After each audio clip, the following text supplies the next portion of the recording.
Hello everyone, welcome to the third week of class. This week we will be studying about the Spanish exploration of the Americas during the 16th century and the establishment of a global empire. All of this would have severe consequences for the indigenous peoples of the New World.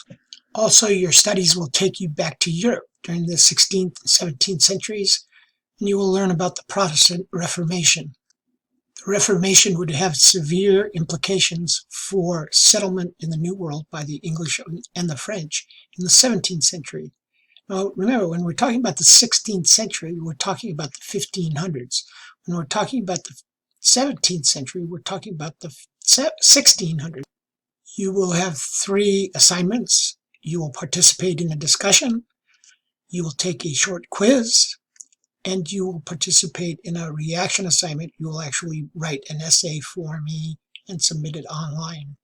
All of these assignments are due by Monday, September 20th at midnight. And once again, if you have any problems or questions, email me a note and I'll respond as quickly as I can.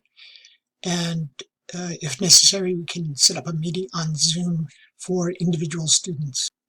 So keep in touch and enjoy your readings. So have a good week. Thank you. Bye.